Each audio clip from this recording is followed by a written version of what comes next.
Hello tout le monde, c'est Kevin, bienvenue sur la chaîne de Fire Invest pour ton Crypto Time. Alors aujourd'hui, on va plonger dans l'actualité macroéconomique, on va voir un petit peu ce qui pourrait impacter les marchés cette semaine. On va essayer de comprendre aussi ce qui impacte les marchés depuis plusieurs semaines. Donc on va voir le calendrier économique, on va faire une petite comparaison aussi avec Trueflation par rapport au PCE Core qui sort demain. Qui est estimé à 2,9%, mais que si on le regarde à 45 jours avant sur Trueflation, on le voit à 2,64%, donc c'est plutôt une bonne nouvelle. Donc on va voir demain comment ça va se passer. On va voir un petit peu la map de liquidité, on va aller voir quelques graphiques et je vais surtout te donner mon avis sur la situation et prendre un petit peu de hauteur sur le Bitcoin, les altcoins et tout ce qui se passe en macroéconomie, en fond de tout ça. Donc on va faire un petit tour rapide sur tout ça. Installe-toi confortablement, c'est parti.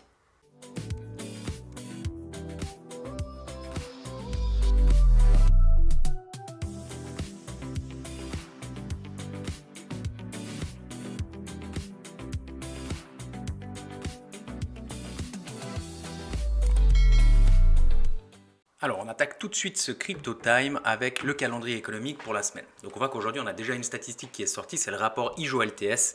Donc, c'est tout simplement la création de nouveaux emplois aux États-Unis. Alors, j'étais le premier étonné parce qu'on sent quand même un marché économique, un marché du travail un peu tendu aux États-Unis. Et là, on voit finalement que ça a été mieux que les attentes. Donc, c'est plutôt bon signe. Ça veut quand même dire que potentiellement, on n'est pas forcément sur quelque chose d'autant tendu au niveau du marché de l'emploi aux États-Unis, ce qui peut être quand même bien perçu, ce qui est bien perçu pour les marchés normalement. Maintenant, en période d'inflation, c'est important quand même que ce marché de l'emploi diminue aussi un petit peu pour éviter que ça favorise trop l'inflation. Donc on va voir un petit peu comment vont réagir ces marchés. Et on voit surtout que demain, on a beaucoup de statistiques très importantes, avec notamment l'IPC Core, l'IPC annuel qui est attendu à 2,9% et l'IPC aussi mensuel de février. Et c'est là où j'aimerais faire un petit parallèle avec le Trueflation, parce que Trueflation, ils ont environ, c'est eux qui le disent, 45 jours d'avance sur les datas. Donc j'ai fait un tout petit tour sur le calendrier. Demain, si on enlève 45 jours, ça fait le 24 janvier. Donc je suis venu tout simplement ici, et j'ai vu que le 24 janvier, si on regarde comme ça, 18, 20, voilà, le 24, on voit qu'ici on est attendu, qu'on était à 2,60, pardon, j'ai bougé 2,64%. Et on voit que ici, on price à 2,9%. Il faut savoir que normalement Trueflation est quand même hyper précis. Donc moi j'ai bon espoir que demain à 13h30, on le notera et j'en reparlerai de toute manière sur le X de Fire Invest demain dans la journée.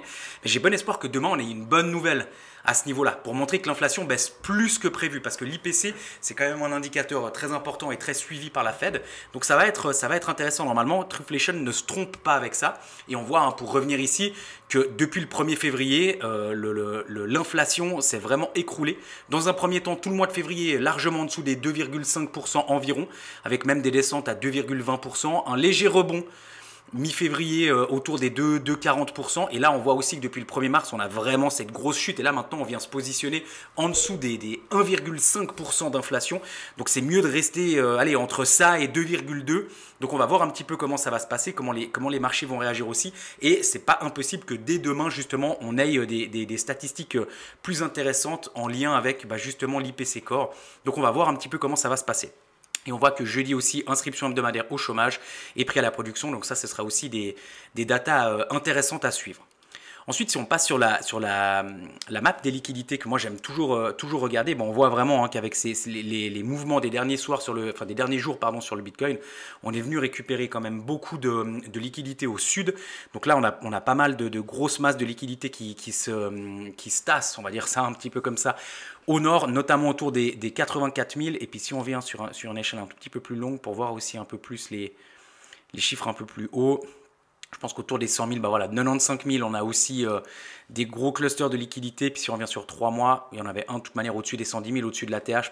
Ici, on voit vraiment que c'est le plus gros cluster de liquidités qui vient se positionner juste au-dessus de l'ATH de mi-janvier. Donc on va voir comment ça va se passer, mais on voit que vraiment ici, on a quand même des grosses poches de liquidités. Donc ça va être intéressant de voir dans quelle direction va le marché ces prochains jours. Maintenant, j'ai juste envie de passer un petit coup sur CoinMarketCap parce que mine de rien, il faut quand même le montrer. 14 sur 100 l'Altcoin Season Index de Fire Invest. Donc là, alors, c'est purement et simplement dominé par Bitcoin. Et puis si on revient en arrière et qu'on regarde le Fear and Greed Index, on est dans l'extrême peur. Et on voit que cette extrême peur, même en bear market, hein, durant 2022-2023, on l'avait pas connu. Donc là, on est vraiment dans quelque chose d'extrême. Il y a rien à dire à ce niveau-là. Maintenant, moi, justement, j'aimerais quand même un petit peu te parler de ça. Pour te dire quand même que j'ai l'impression, on va même passer plutôt sur le graphique directement de Bitcoin, hein, ça va peut-être être un peu plus parlant. Moi j'ai l'impression que Bitcoin c'est un petit peu comme un adolescent et qu'il n'a pas du tout envie qu'on lui dicte quoi faire, qu'on lui dise va dans cette direction, va là, enfin voilà. Ici là quand on avait eu la validation des ETF à peu près par ici, il y a un peu plus d'une année, donc courant du mois de janvier, on voit après, hein, il avait une grosse réaction et on voit qu'il avait fait un ATH avant son halving, chose qu'il n'avait jamais faite avant. Et là, justement, pour se venger, moi je vois un petit peu ça comme ça, pour nous faire bien chier, il a rangé comme ça hyper longtemps jusqu'à la cassure là, on était début novembre, donc de janvier à novembre, ouais, ici on était peut-être pas janvier, mais ouais, on était début février, enfin mi-février à peu près, on s'est mis à ranger jusqu'à début novembre. Et là, pareil, Trump, il est élu, tout ça. Là, on fait un ATH, l'ATH ici, hein, c'est le jour de l'investiture de Trump, et on voit que depuis, là, il recraque. La semaine dernière, on passe une semaine hyper compliquée. Le dimanche, on a un tweet ici, là. On a un tweet de Trump qui dit voilà les réserves les réserves stratégiques de Bitcoin, il y aura d'autres cryptos, machin et tout. C'est vraiment en fait à chaque fois que quelque chose ou quelqu'un, parce que pour le coup c'est quand même assez lié à Trump ces derniers temps, dit quelque chose, le cours du Bitcoin réagit parce que les marchés réagissent et puis ensuite Bitcoin il nous punit mais immédiatement. Un petit peu comme si lui, il dit, ok, moi je suis obligé, c'est mécanique, c'est les cours, ils réagissent en fonction de ce qui se passe dans la macroéconomie, mais c'est moi qui décide derrière. Là, ça pump le lendemain, regardez, cette bougie de ravalement, elle est chirurgicale. On vient ravaler complètement la hausse qu'on avait fait ce jour-là. Bam, on remonte légèrement et ça repart à la baisse. Et justement, là, je me pose un peu cette question. Et là, si on regarde aussi justement depuis l'investiture, là, on fait jour de l'investiture, bam, ATH. Ok, et depuis, on se prend toute cette descente. Un peu comme si, ok, effectivement, c'est bullish, voilà. Tu me fais modifier un petit peu mon cours, ma trajectoire, et je vous punis derrière. Et depuis, si on regarde, on est sur cette phase descendante longue, elle est agonisante. Et là, on voit ces derniers temps, on est sur du RSI. Pour moi, on est toujours en bull market. Ça change pas. Mais quand on regarde quand même, là, on est en daily sur un RSI qui tourne autour des 37. Donc on est quand même sur quelque chose de, voilà, si on vient en weekly, le RSI il est même descendu en dessous de 50. C'est quand même assez particulier. Et quand on regarde cette mèche-là, celle-ci là qu'on a faite mais qui a été complètement ravalée, tu te dis bon ok, mais là celle-ci c'est vraiment, là elle était ravalée parce que dimanche, dernier jour de cette semaine-là, il fait ce tweet. Mais derrière c'est non mais moi j'avais prévu de partir à la baisse, tu me laisses descendre. Donc j'ai vraiment un petit peu cette impression que Bitcoin là il nous dit ok il y a des choses en macroéconomie qui m'influencent, mais derrière c'est moi qui prends les décisions, je vais comme je veux. Si j'avais prévu de descendre, c'est pas parce que ta news, ton tweet ou autre, ils ont fait monter le cours que derrière on va pas descendre. Moi je vois un peu le truc comme ça, je sais que j'extrapole peut-être un petit peu, mais je vois vraiment ça comme ça. Je voulais te montrer aussi un petit peu le VIX Index, hein. On voit que mine de rien il fait que de monter parce que là on sent de la peur extrême sur les marchés. Je t'avais parlé aussi dans un autre Crypto Time, on va regarder voilà justement en weekly qu'on avait besoin, si la news était vraiment bullish, que des grosses entreprises achètent du stablecoin, et on voit que finalement la semaine dernière on a quand même terminé dans le vert, hein.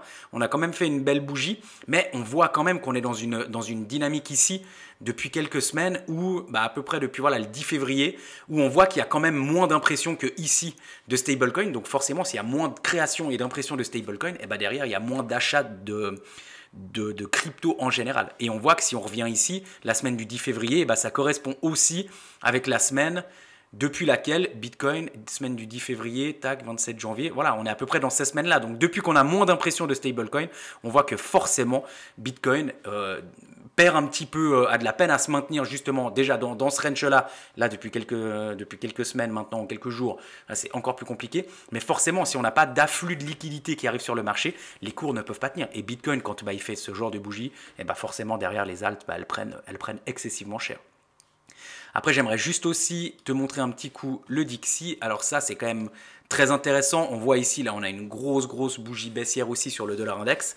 Donc ça, c'est plutôt intéressant parce que justement, vu qu'il y a beaucoup de choses qui sont corrélées au dollar index, quand le dollar index perd de sa valeur, on a tout simplement plutôt intérêt à aller prendre du risque et à partir sur d'autres marchés, typiquement les crypto-monnaies ou autres. Maintenant, il faut comprendre aussi que là, le Dixie, potentiellement, il fait cette grosse baisse parce qu'il y a un possible, il y a un peu le spectre qui plane au-dessus de la tête de tout le monde de la possible récession qui pourrait arriver aux États-Unis. On n'en est pas encore là, mais c'est vrai quand même qu'on a vu certains signes de ralentissement économique. La Fed, pour le moment, elle ne baisse toujours pas ses taux. Si on revient ici sur le calendrier économique, ça sera, je crois, la semaine prochaine qu'on aura décision de la Fed sur les taux d'intérêt. Mais pour le moment, il price, donc ça, ce sera, ça sera le mercredi de la semaine prochaine. Mais pour le moment, si on vient ici sur le CME Fed Watch Tool, Fed Watch Tool, j'ai écrit ça n'importe comment, mais ça va trouver, voilà. Hop, et qu'on descend tout simplement ici au 19 mars, il y a toujours 97% de chances qu'on ne change pas. Si on revient ici le 7 mai, pour le moment toujours, et puis là si on revient, je crois qu'ici, voilà, là on aurait notre première baisse des taux en juin, notre deuxième baisse des taux en juillet, ensuite, là ça se tient, on aurait pour le moment toujours que, entre guillemets, que, parce que c'est déjà bien, hein, 2 baisses des taux, ici là, on serait à 3. Et voilà, donc là, toujours le marché, en tout cas sur le CME Fed Watch Tool, price toujours 3 baisses des taux. Donc ça, c'est quand même toujours très intéressant, c'est toujours très bullish, ça, il n'y a pas de souci avec ça. Maintenant, effectivement, il faut voir pourquoi ils baissent leurs taux. Là, la Fed, elle était plutôt rassurante la semaine dernière en disant non, mais nous, on n'a toujours pas de raison de baisser les taux, tout va bien, l'inflation, on voit qu'elle commence à être sous contrôle, mais ce qu'il ne faudrait pas, c'est que justement les datas que nous, on a sur Trueflation et que eux, ils ont aussi en temps réel, on ne va pas se le cacher, bien évidemment, qu'elle d'un coup, on voit que vraiment, il y a un vrai essoufflement et ralentissement et que justement tout se met à ralentir et que là d'un coup ils doivent baisser les taux pour redynamiser un petit peu cette économie et là justement il ne faudrait pas que ce soit des baisses des taux pour relancer l'économie, il faudrait juste que ce soit une baisse des taux pour que l'économie puisse continuer à progresser. Donc on va voir un petit peu comment ça va évoluer ces prochains temps et juste aussi pour comprendre, une petite récession ça serait pas forcément dommageable parce que ce qui pourrait se passer c'est que justement pour relancer l'économie, qu'est-ce qu'ils font, notamment les États-Unis? Eh ben, ils impriment. Alors forcément, ça dévalue la monnaie, mais nous, s'ils commencent à imprimer de l'argent en masse, eh ben forcément, on va avoir des liquidités qui affluent sur le marché. Donc ça peut aussi être un bon signe. Avant ça, par contre, bien évidemment, c'est une certitude que si on a une mini-récession, là, on peut revenir ici juste aussi sur le Nasdaq et le S&P 500. On voit déjà que c'est pas joli ces dernières semaines. Ça nous était plus arrivé depuis un moment d'avoir 4 semaines comme ça noires. Bon là, on est en cours de semaine ici, mais déjà 3 semaines noires comme ça sur le Nasdaq, ça faisait un moment. Mais là, c'est sûr que les marchés, s'il y a une récession, avant que ça reparte à la hausse, qu'ils impriment et puis qu'ils relancent pour éviter une récession trop longue, c'est sûr que les marchés ils vont souffrir encore un petit peu. On touche à la fin de ce nouvel épisode de Crypto Time. Je te remercie d'avoir regardé cette vidéo jusqu'à la fin. Si ce n'est pas déjà fait, abonne-toi, active la cloche. Pour toi, c'est gratuit, mais pour moi, vraiment, ça vaut de l'or. Tu peux aussi me suivre sur X, c'est @KevinFireInvest. Tous les jours, je mets du contenu en lien avec les cryptos, la macroéconomie et tout ça. Donc vraiment, n'hésite pas. Je te remercie encore une fois d'avoir regardé cette vidéo jusqu'à la fin. Je te souhaite une bonne soirée et n'oublie pas d'ici là, agis aujourd'hui pour devenir demain.